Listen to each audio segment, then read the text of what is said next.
আমাদের এই ভেন্ডির জাতটা হলো সুপার কিং। এই জাতটা এবার প্রথম রোপণ করেছি বিসি। একটা জিনিস ক্লিয়ার যে এই জাতটার যে এত ডাল ফাংড়ি, যদি বিসি রোপণ না করতো তাহলে আমরা সেটা জানতো না। অলরেডি আমাদের এই জমির থেকে 4 চালান ভেন্ডি আমরা তুলেছি।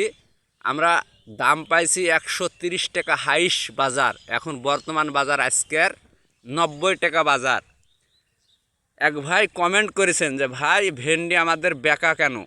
এটা পোকার কারণে। আপনারা পোকা নিধন করুন ভেন্ডির জমির থেকে, বিষ ব্যবহার করুন, কারেন্ট পোকা।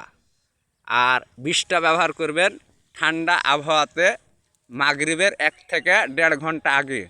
আপনার গাছের কোনো ক্ষতি হবে না, গাছ জ্বলবে না। বিষের কারণে অনেক ভেন্ডির গাছ কিন্তু জ্বলে।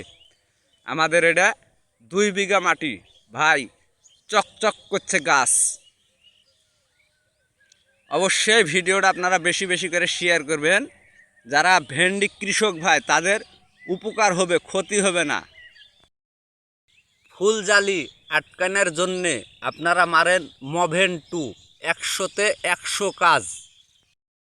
নতুন জাত, তার ক্ষমতা যে এত ডাল ফাংড়ি একটা গাছের। এর আগে ভেন্ডি অনেক আমরা রোপণ করেছি বিসি, কিন্তু এরকম ডাল ফাংড়ির জাত দেখিনি।